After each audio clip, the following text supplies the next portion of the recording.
So Nicole, we'll just wait a minute till the participants all get in from the waiting room, and then we will get started. Okay.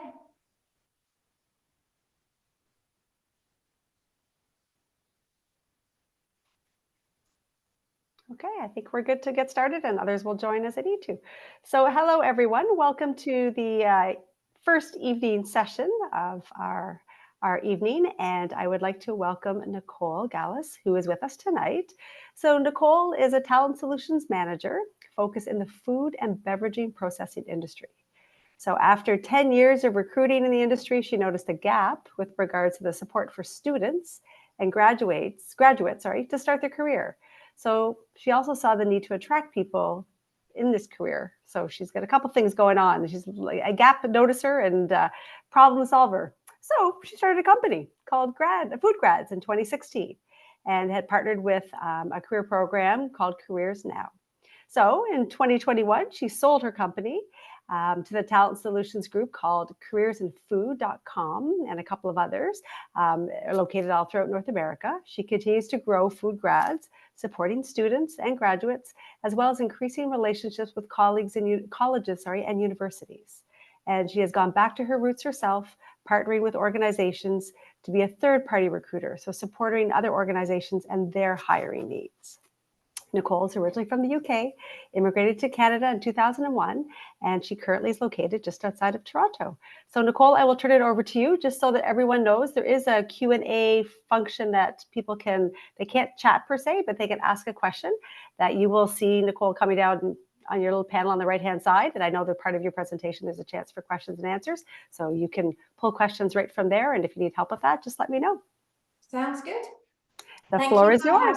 Thank you for having me, and I look forward to hopefully inspiring one or two people to look at the food and beverage processing space as a place to carve out a career. So as you mentioned, I've been in the industry for over 10 years now. I saw a gap when I was recruiting. People zigged and zagged and ended up in food, but it was never really a conscious decision for a lot of people that I spoke to in the industry to start a career in this sector. And I thought that was really interesting because we all eat, it's something that we all think about several times a day. And yet when I would be, certainly at the secondary school level out at events and things like that, and I would sort of say, tell me about the jobs, like what jobs do you think exist in food and beverage processing? And people would think of farmers, or they think of bakers and chefs, and more so the restaurant industry, and not really food and beverage processing. So my intention today is to kind of open up your eyes a little bit to a sector that's not really part of the discussion when you think about careers, but is so important, is sustainable, is not going away. There is so much change. There's new technology, AI, all these things that are coming into flying at us that change all the time. And so, I think it's important to carve out a career in a place where you know that in 5, 10, 20 years, there's going to be a job for you. As humans, we are always going to need food. But I think of Maslow's hierarchy of needs, and food is there at the bottom. It's never going to go away. Like air, like housing, we're always going to need as humans certain things. So food is a good place to look at. And on the screen here, I just have some broader sort of stats and a sort of broader explanation of why Food Grads exist. So there are over 29,000 food manufacturers in the US, over 8,000 in Canada. And the reason why Food Grads exist is to educate, inspire. We have lots of different resources, which I'll dig into a little bit more. So this is our why we do what we do, what we're doing. We're creating resources. We have a podcast. Again, I'll share more information on that. We work with post-secondary institutions. And we have resources like job fairs and mentorship sessions and those sort of things. So so I wanted to sort of bring things a little bit closer to home. Hopefully you can see that clearly. So there are up to 25,000 jobs available in the next couple of years because of retirement, other factors too, but retirement probably being the biggest. there will be so many jobs available and a need for people to explore careers. There are over 11 sectors in this industry, from cannabis, sugar and confectionery, grains, meat and poultry, bakery, all different sectors that you can explore. You know, some people might look at the meat industry as an exciting place to work. It's very regulated and needs a highly skilled person, and you might not like the idea of meat, and sort of the confectionery or bakery might be an area that you want to look at. So lots of opportunity, lots of demand for people in this space. And so, yeah, what is in it for you? So just to sort of dive a little bit deeper, meaningful work. When I speak to people that are in the industry, they don't leave. Once they're in, they really enjoy what they do. They really enjoy the people that they work with. And, you know, you can make an impact. So maybe you're interested in sustainability and environmental issues. You could look at positions in packaging, or, you know, I mean, packaging comes to mind. You know, so there's so many parts of this food and beverage sector that cause a lot of problems with regards to the environment. And so it's definitely, while we all need to eat, it does create a lot of problems. So maybe that's a passion of yours, and you can choose a career path that you can focus on. You know, maybe it's food waste. There's so many different entry points where you can really take your passion and purpose and bring it to the food industry and carve out a career in this space. As I mentioned, job security, you know, back in 2008, the big recession, I was recruiting full-time then, and other colleagues that worked in other industries really suffered. There wasn't a lot of hiring, but things didn't change in the food industry. I would say what did change was maybe some of the cheaper brands for the retail, for the grocery stores that was on the shelf, maybe were more popular. So some businesses in food were busier than others, or departments were busier than others, but you know, they didn't go away even through COVID. Something more recently, you'll recall that a lot of people got to stay at home and shelter, while the folks that work in food and beverage processing were at the factory. They were at work. They were still you know, manufacturing food to bring to the grocery store so that we could open our trunks and get food into the car. So you know, I would say certainly through the pandemic, the food industry became somewhat heroes in the space, because, you know, it really did open up our eyes to the roles in society that are meaningful and that are important. And I always knew they were. We all eat. We all like to go to the grocery store and know that the shelves are stacked. But that was really an eye-opener. And another thing, you know, is in terms of, you know, food heroes, while I'm on the subject, you know, our food safety professionals, they keep our food healthy and safe so that we can confidently buy food from the grocery store, knowing that it's not going to make us sick.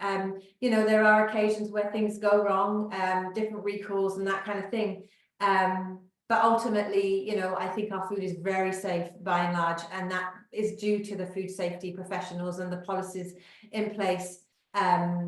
So, you know, it's a tremendous place to have purpose, meaningful work, job security. There's options to travel, not just within the province, or, you know, I'm working on with a company right now. They have 2 plants in Ontario, so you might be traveling between plants, but you might also travel across the globe. You know, there are companies that operate internationally, so there are opportunities to travel in this industry if that's something that you really enjoy.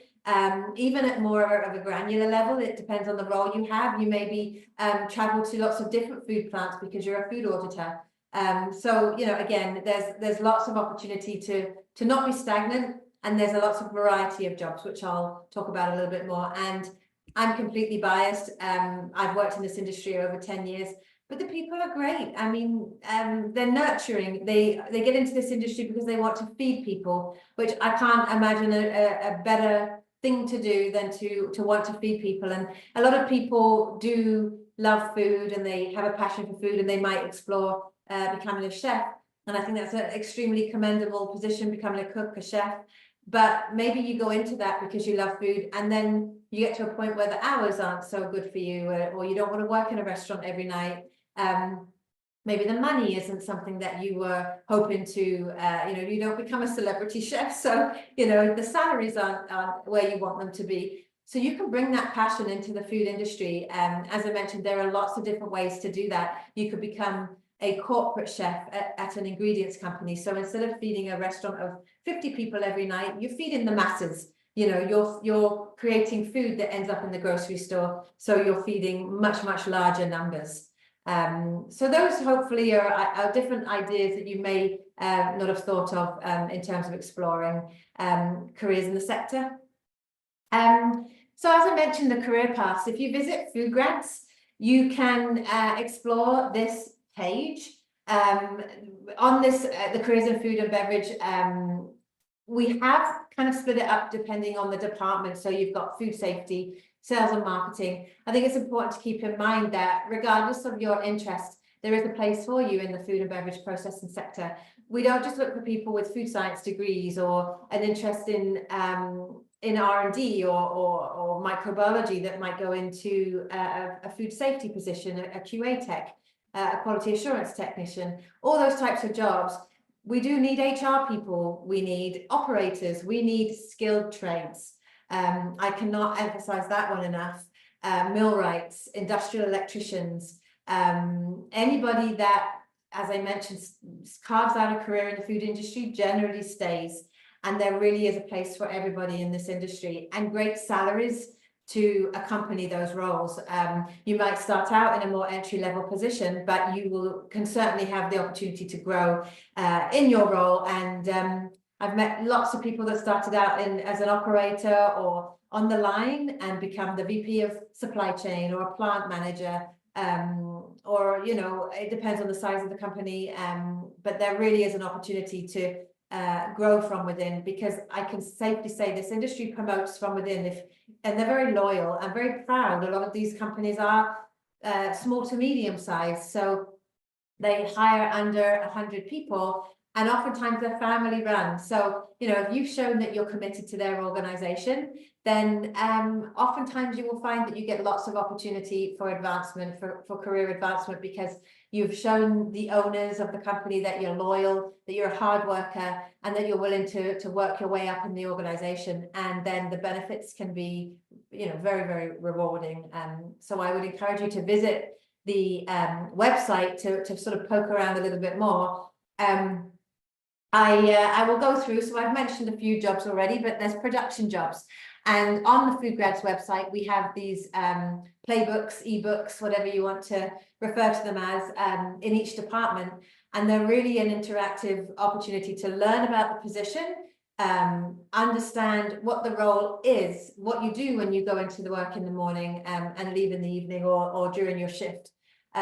Maybe it's a hybrid role, so you're working part-time at home, part-time in the office, depending on the role. And it also breaks down the skill sets that you need. What are the soft skills that you might need to be successful in this job?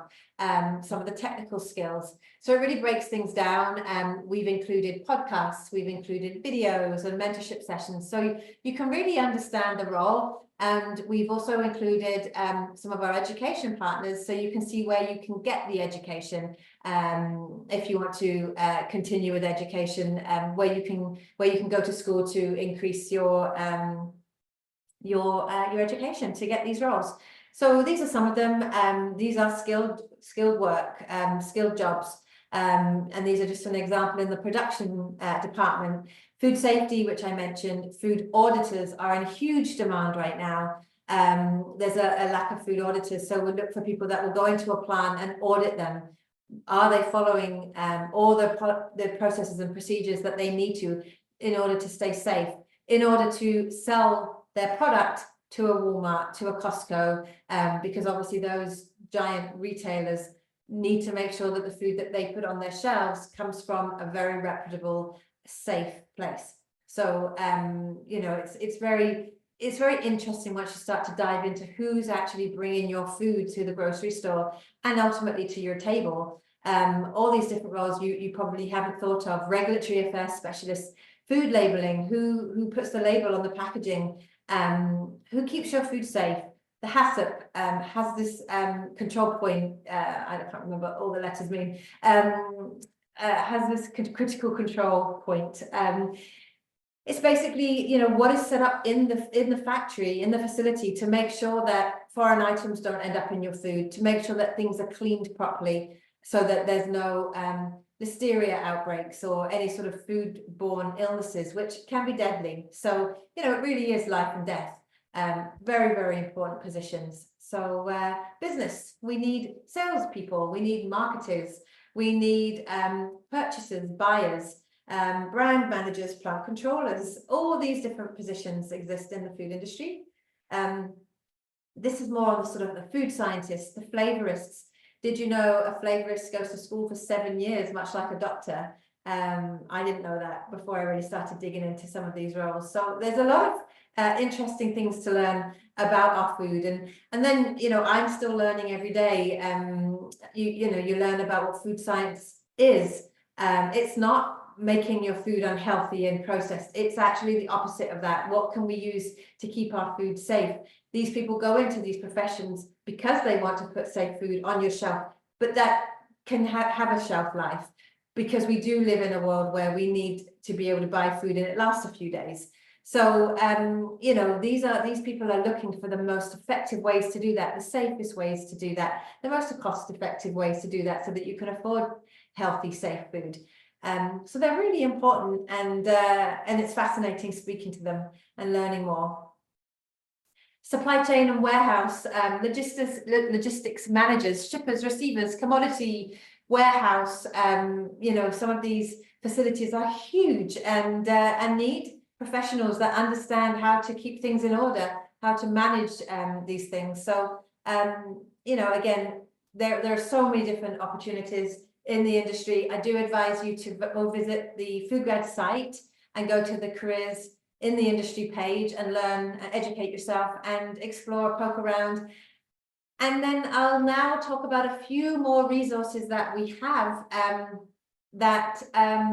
I see some questions here, but I will answer them at the end if that's okay. I'll just keep going and then answer them at the end, because they're not actually appearing because of the way my screen is. But I can see they're there, but not the actual questions. So we are just celebrated our 100th episode of the Food Grads podcast. It's called That's a Food Job. Originally it was called the Food Grads podcast, and we recently rebranded just to make it a little bit more attainable to everybody. So wherever you listen to your podcasts, you can go ahead and listen to we're so proud of this this podcast. Veronica, who you can see here, works with Food Grads. She is a food scientist herself. She's a current student, so she comes to the conversations from a perspective of a student, so asks the questions you might have.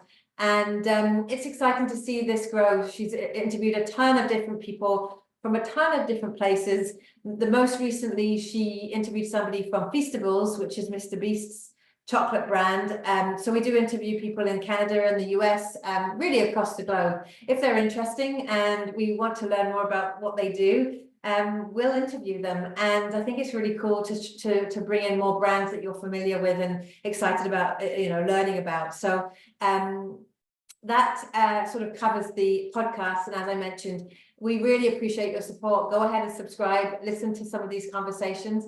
They are so informative and valuable to really understand, because I think when you're young, it's really hard to understand what people do. You can see job titles and people can, you can conjure up what you think they might do, but every company is different. Every job title is different.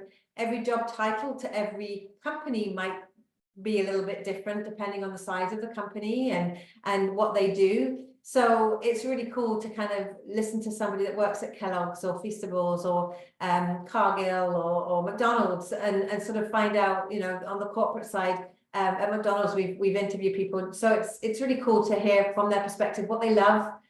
We ask the question, what don't you love? I mean, not every job is perfect. If you think you're going to find a job you absolutely love 5 days a week, 7 days, 52 weeks of the year, you're going to be in for a rude awakening, because there's always something that you won't love. That's reality. It's not always wonderful, But it's good to have your eyes wide open, I think. If there's something that you really hate, for example, public speaking, that's one that often lots of people don't enjoy, then don't go into a communications or marketing role that might require, presenting. So, it's good to understand what the different roles are so that you don't set yourself up for failure or cause unnecessary stress, if you can be well informed.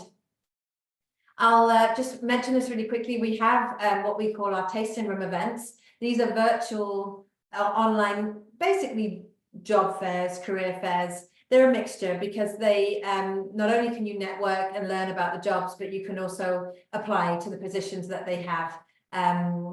The employees that come to the tasting room, they have like I mentioned, all different jobs, generally for students and then entry level. So if you've just graduated, so that's a really cool place to get some work experience. I know at our recent event, the November 1 event, we had some entrepreneurs that had very, very new food businesses that wanted students for 5 hours a week, so we've got opportunities like that, summer jobs right up to your sort of first entry level position. I'm going to touch on this really quickly. I think this is really cool. Foodgrads is a program partner of a funded program called Careers Now, which is Food and Beverage Ontario's workforce development initiative. And these job-ready skills training modules are free, and you can add them to your resume. If you can do one, or you can do all 14 of these courses. They are available in Spanish, French, and other languages. And I've got a video here. It is available on our YouTube as well as their YouTube, careersnow.ca. But I can share this presentation with the organisers afterwards, who, if you're interested, can distribute it. And all of this is live links, so you can go to these videos. Veronica, we tasked her with doing some of these training programs, and she just talks about the ones she liked the most, what to expect. Some of them are an hour, some, I think the longest is 4 hours, but they're all free and can be accessed via w.careersnow.ca. Again, that's a government funded program, which is available to anybody in Ontario. And you can add these things to these courses to your resume, which I would definitely encourage you. If you are interested in working in the food industry, but you haven't got any work experience, you haven't been able to get that valuable hands-on work experience, then absolutely do these courses so that at least you can get some of these keywords on your resume, but also understand more about the industry, and then that will have a knock-on effect and hopefully get you your foot in the door with the industry. So that kind of wraps it up for me. I'm absolutely, as I say, I'll share this presentation, and I'm happy to answer any questions that you might have. So Nicole, yeah. You have two options. One, if you click on the Q&A, you can see the questions, or I'm happy to read them out to you. There are 3 so far. Let's see. Are there competitive options for food-related paths as well? Competitive options. What exactly do you food-related paths? So, like, what's more in demand? I don't know if you can come off mute. No, they can't unmute, but perhaps Dave could add more information to the question. Yeah, feel free to add more context. Yeah. I'm happy to answer. Interested in bacon? Is there a career path for that? Absolutely. So I'm glad you asked that, because bacon's a really obvious career path that people are excited to explore. But they think, well, will I open a cupcake shop or go and work in Cobbs, which is that retail, or in the grocery store?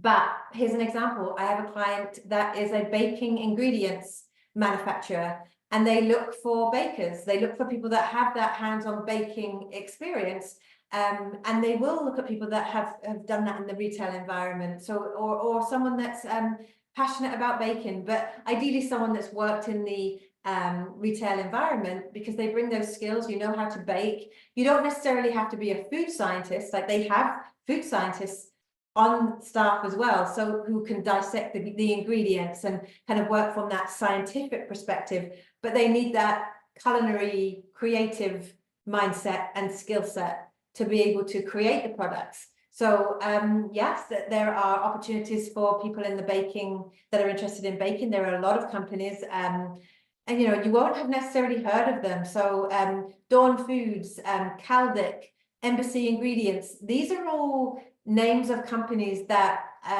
are connected to baking, but you won't necessarily know because they're not on the grocery shelf. You know, they're the ingredient suppliers. They're the people that support, you know, in sort of those support roles versus, you know, the brand names that you see on the grocery store shelf. So it's good it's a great question to ask, and it's really good to explore food grads or careers now, because we have all those, we're connected to all those employers, so we can, you know, share more information and connect you. So we'll go back to Dave. I meant competitive environments, similar to what you see video games, environments. I'm still not sure if I completely understand. I guess, are you talking like competitive in terms of different roles? So like engineering positions in the food industry, or that kind of thing.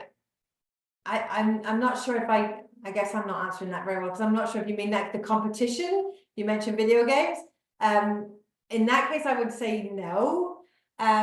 But maybe my email address is on the slide, so maybe connect with me afterwards, and I can definitely, you know, help you where I can with additional questions. And maybe I'm just not answering well, and we can chat, you know, and I can answer.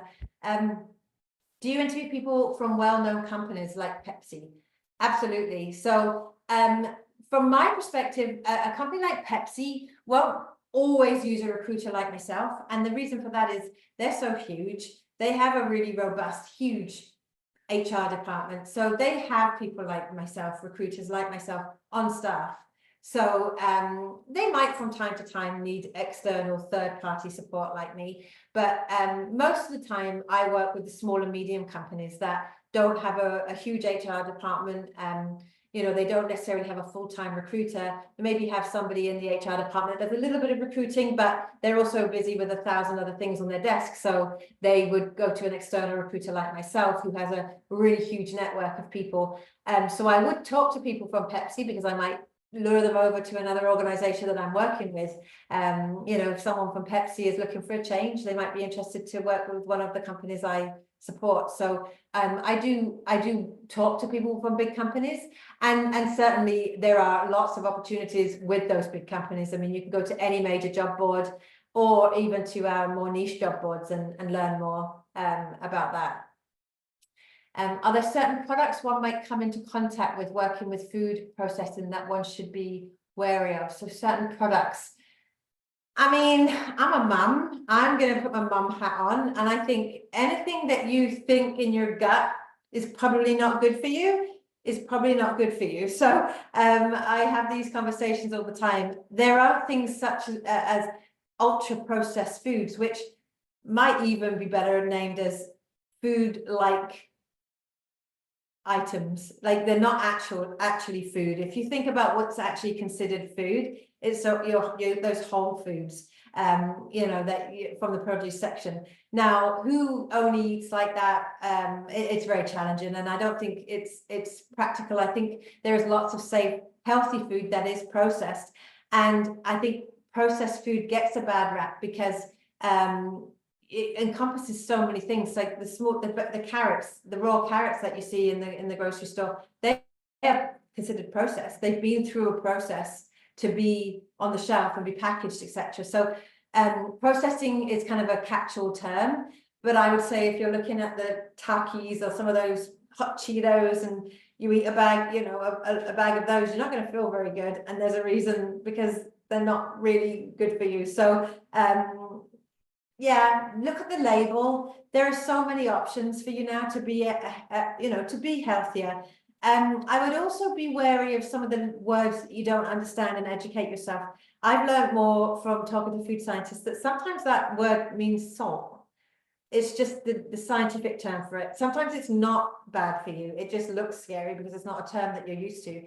And sometimes it's the minutest amount, and it's something that's in the earth. And so it's not added, it's just they've mentioned it on the label because there might be traces of it. So there's a lot to learn about your food that we consume.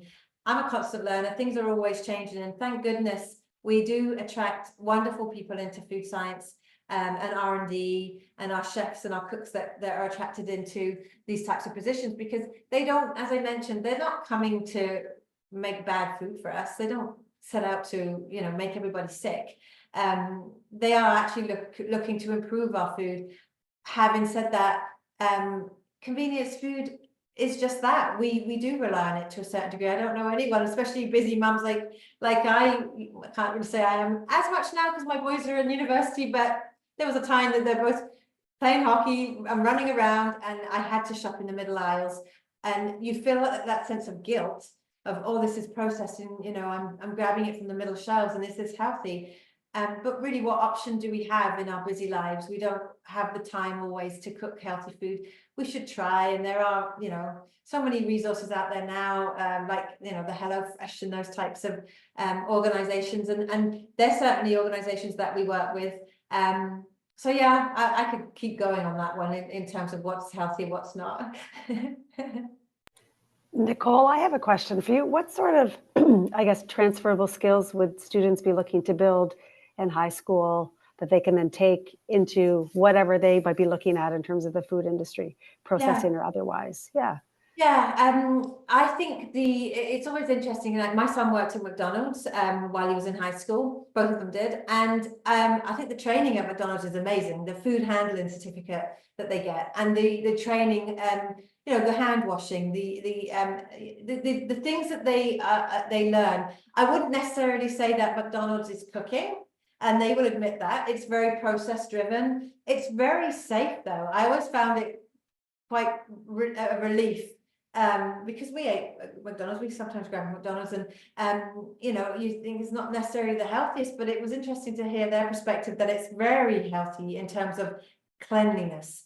And you know, they would read the package and it's 100% beef in the patties, and so I think, you know, there are misconceptions out there now. I'm not telling you to go and eat a burger every night, but education is key, and there's definitely transferable skills with regards to what you might learn in those entry-level jobs that you might get as a student. I know if all my kids' friends weren't working at McDonald's, they were working at Fortino's or Food Basics, like working at a grocery store. And again, you're getting that produce handling, or working in the deli, or working in the bakery. And these are all really, really good part-time jobs to do while you're in education. And then this is great stuff to put on your resume. I've interviewed people before that are like, I've got no experience in the food industry. And then when I started to poke around, actually, this was somebody, I'm saying it's my story, it's not, it's somebody that I used to talk to, work with quite closely at Dr. Oka. And he shared this funny story with me, that he was interviewing someone, and they said, I have no food industry experience. But then when he dug a little bit deeper, they worked at the grocery store, and he said, you know, what do you think we put on the pizza? You know, mushrooms, peppers. You've just told me you handled these foods, yet you didn't think it would be relative to, you know, this industry. So I think it's really important to really think through what you want to do and what jobs are available to you when you are still young. And I know it's limited, but there's a lot of transferable skills, and we do have a lot of resources on Food Grads to help you identify them. You know, what is a soft skill? What are some of those soft skills? And I would definitely say communication skills. You know, they're definitely transferable, and that's a buzzword that's thrown around, but in this industry, I can't emphasize it enough that, you know, to be able to talk to people in teams, amongst teams, is really important. So yeah, so we talked about on this competition is what I was referring to. Yeah, the competition piece, not so much. Everyone tries to get to the top of the scoreboard or something like that. That's because some people, oh, okay. Now, when you phrase it like that, then yes, I would say there is competition, because every organization wants an A++ rating on their audits. So in terms of competition, I would say, you know, you just sparked that.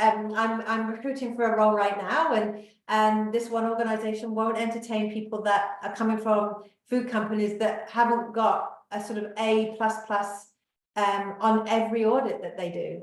if they're always falling below and on like A- or B or any issues at all, they don't want to hire them. They only want the superstars that consistently get those key scores for food safety. So yeah, that's a cool question now that you've explained it, and I think there is a position for everybody. If that drives you, then there are certainly roles that would really kind of get you excited. As being a food inspector, in being a food inspector, does one have the opportunity to travel around the world, or does the job require? No. So that's one that I mentioned, the food auditor role. If you have an interest there, I implore you to go to the Food Grads website. It's currently called, we're going to rename it to blog because everybody knows what a blog is, but currently it's called Digest. It's the page on the website that houses all of our posts, and there is one specifically to auditing, and it's really interesting. So I think it's called My Job That Takes Me Around the World. I think that's the title. It's definitely got a globe as the image, if I recall, and it's with someone by the name of Victor. He's been an auditor his whole career, and he's literally traveled everywhere, the entire globe. And I think it's really cool to share those sort of stories. And there's absolutely an opportunity and a huge demand for food auditors. So that's a great one to end on. And I think, Nicole, we've cleared the questions, which is fantastic because sometimes we don't have enough time to get to everyone. But I just wanted to say on behalf of everyone, thank you for coming tonight. It's amazing when you think initially sort of about the food industry, we think of sort of it from the retail, the service side, because that's what we see, as opposed to the whole operation that's taking place long before it reaches our plate and we're consuming it or picking it up at the grocery store. And it's wonderful that there are so many opportunities here. And as you said, we're always going to need to eat. That's never going to change. So an industry that we need to make sure that we're sustaining and growing as our population grows. Absolutely. So thank you so much. It'd be great if you could share the presentation with us, because then we can certainly share that out and yeah, go from there. Awesome. Thank you so much for having me. And yeah, my contact details are on the presentation. Happy to connect if you have more questions. That's great. Thank you so much, Nicole. Take care. Bye. Bye.